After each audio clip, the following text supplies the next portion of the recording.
নমস্কাৰ বন্ধুসকল, মই অন্য এটা ভিডিঅ'লৈ আপোনালোকক স্বাগতম জনাইছোঁ। আশা ৰাখিছোঁ নিশ্চয় আপোনালোকে ভালে আছে, কুশলে আছে। উপস্থিত আছোঁ এইডোখৰ নতুন ঠাইত। এই ঠাইডোখৰ ভিডিঅ'ৰ জৰিয়তে মই আপোনালোকক দেখুৱাবলৈ চেষ্টা কৰিছোঁ। একদম সাগৰৰ কাষতে লাগি থকা এডোখৰ নতুন ঠাই, তাকে দেখুৱাবলৈ মই চেষ্টা কৰিছোঁ। মোবাইলটোৰ কাৰণে আপোনালোকে মোৰ ভিডিঅ'বোৰ চাই অকণমান সুবিধা পাব।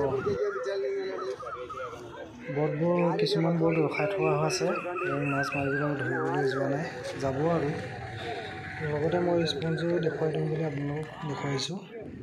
যদি মোৰ চেনেলটো কোনোবাই নতুনকৈ চাইছে তেনেহ'লে মোৰ চেনেলটো ছাবস্ক্ৰাইব কৰি দিব, লগতে বেল আইকনটো দবাই অল কৰি দিব।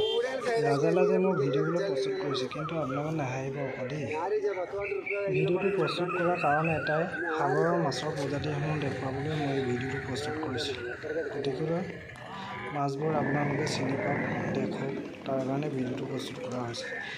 যিসকলে হাৰ্বৰত কাম কৰে তেওঁলোকে মাছৰ প্ৰজাতিসমূহ চিনি পায়।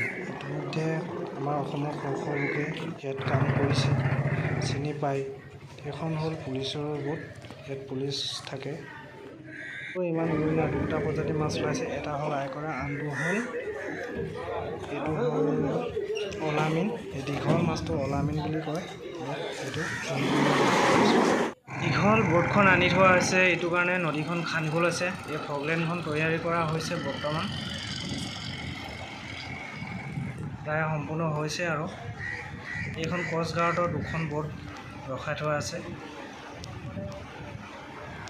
বন্ধুসকল, মোক কেমেৰা কোৱালিটিটো ভাল নহয়, মোবাইলটো 4G হয়, সেইটো কাৰণে মোৰ ফটোবোৰ বা ভিডিঅ'বোৰ স্পষ্ট হোৱা নাই। বন্ধুসকল, চাওঁতে চাওঁতে ৰাতি পালেহি, গতিকে আমাৰ ৰুমলৈ যাবলৈ সময় হ'ল। আৰু অন্য এটা ভিডিঅ'ৰ সৈতে আপোনালোকক লগ পাম।